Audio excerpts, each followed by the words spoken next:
right, guys, welcome back to another episode of Get the Puck Out. I am your host, Chris Mancuso. We have a special guest today. We have former goaltender for the Vancouver Canucks, spent some time in Carolina, Calgary, and New Jersey as well. He's moved on to different things now that we will obviously get into today, but goaltender Eddie Läck. Eddie, how are you today, man? Good, guys. Thanks for having me. Oh, no, it's my pleasure, man, to have you in here. And you're coming in from Arizona. First off, how's everybody staying safe? I know the rate and the COVID stuff's a little bit wild right now. Manager, you guys still in bunker down mode, or how are things kind of going there?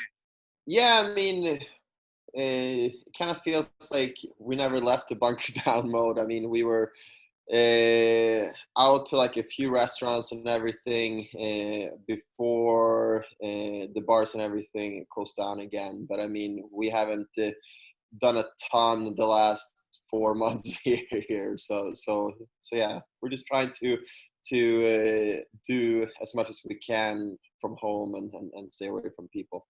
Yeah, definitely. And I know you're doing a new career now, but you did spend from 2013 to about 2018 in the NHL, drafted to the Vancouver Canucks. I know you've played in both the Canadian market and the U.S. market. First off, what was the biggest difference in your mind between playing in Vancouver as opposed to the market in New Jersey?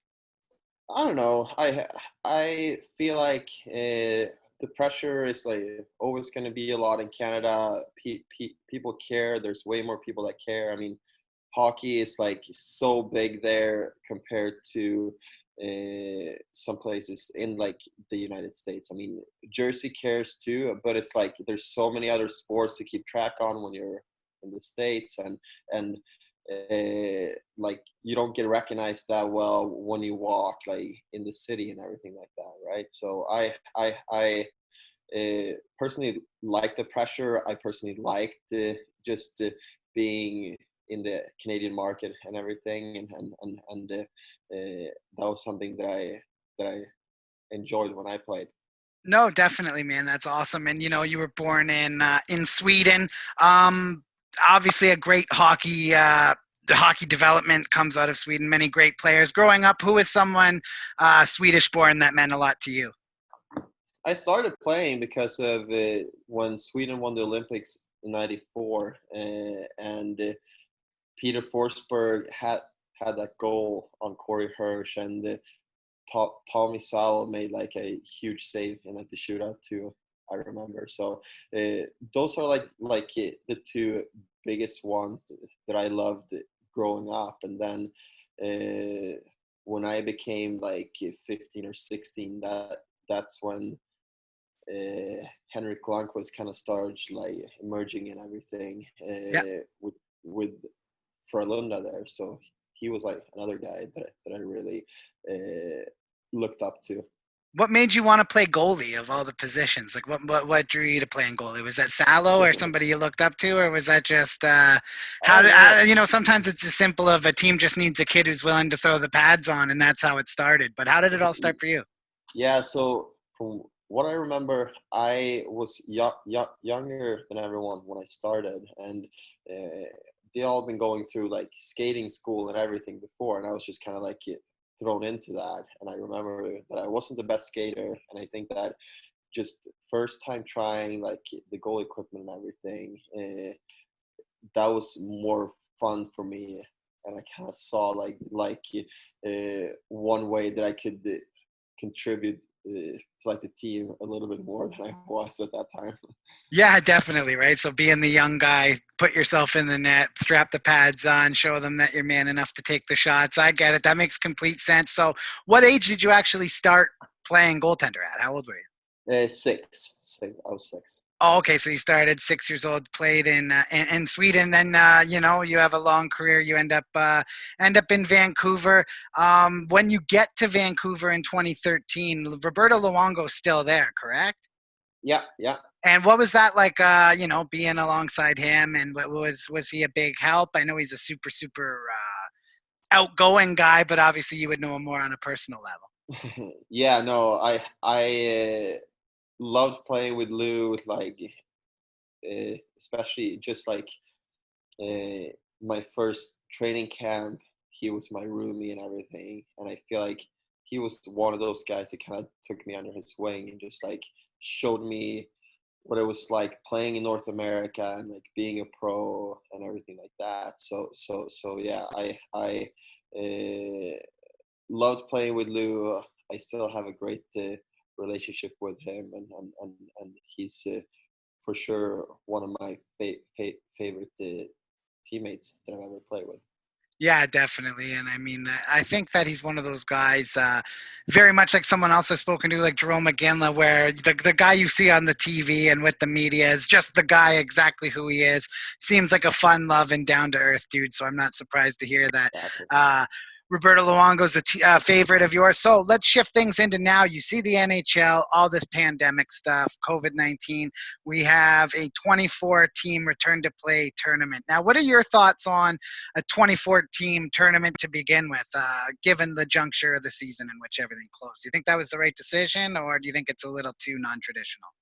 I think it's okay. Like we're in unusual times right now, and it takes for unusual measures. So Yeah. I think that just this was something that they had to do. Like there's a few more games. They bring in some more revenue with like the TV contract and everything. So I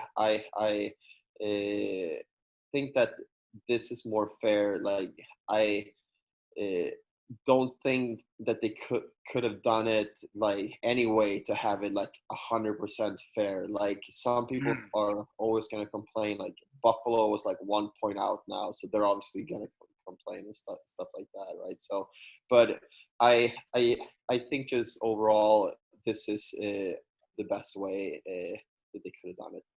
Yeah, no, exactly, right? Because I mean, there were still teams in the dogfight of the playoff spot. A bit strange going as far down to Chicago and Montreal, but as far as making the numbers work logistically, I mean, it has to be able to end with two teams playing for the Stanley Cup, right? So you need the numbers to work, you need the bracket to set up.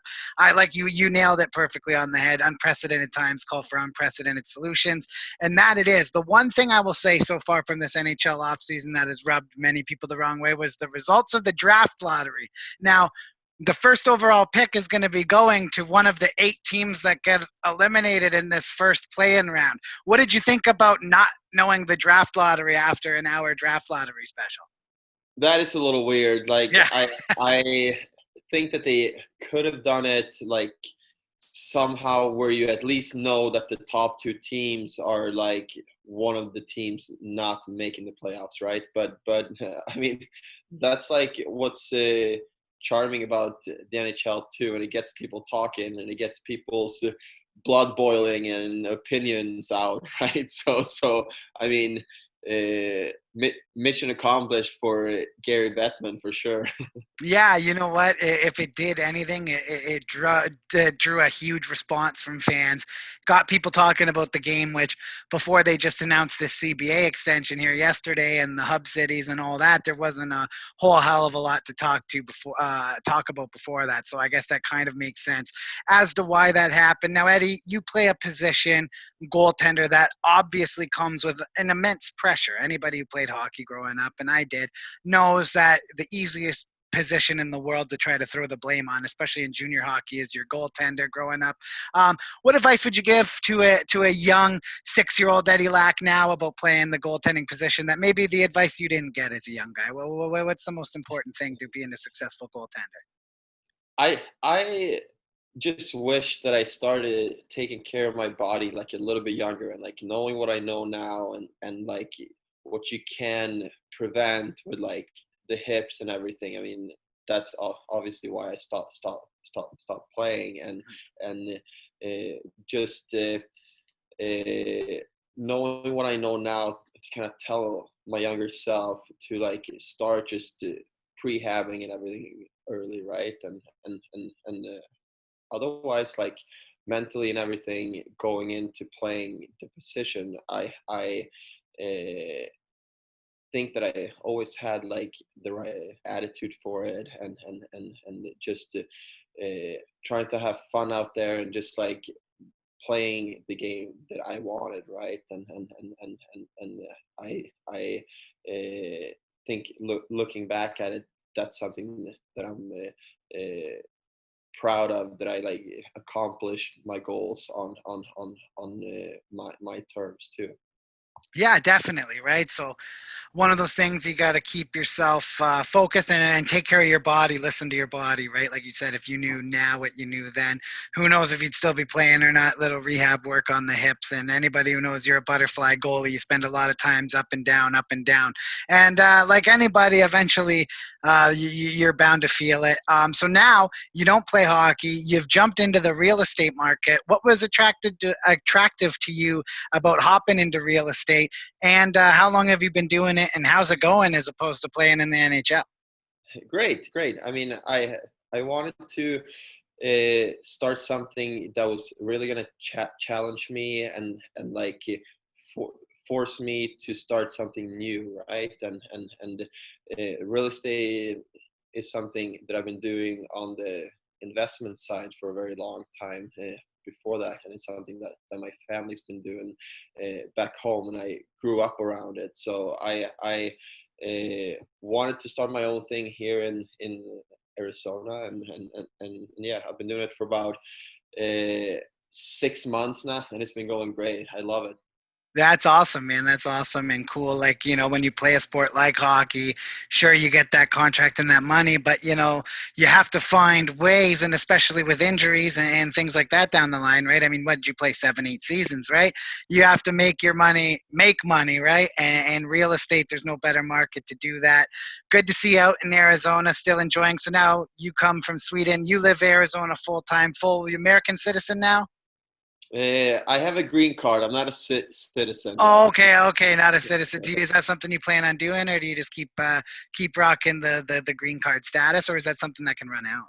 Maybe. So what a lot of people don't know either is that like if I'm Swedish and I get American citizen, if I ever move back to Sweden, I'm gonna get double taxed, right? So it's Oh, true. that definitely something that I have to look into like a little bit more. But yeah, my wife is American, and we do see that we're gonna spend like the foreseeable future here. So my plans are not to leave. No, that's awesome. Well, Eddie, I appreciate you taking the time to drop by, get the puck out. Great talking with you, man. All the best with the new real estate career, and stay safe down there. I know it's a little bit different than where I am here in Ontario, so mask up and stay safe, buddy. Appreciate it. Thank you, guys. Thank Cheers. you.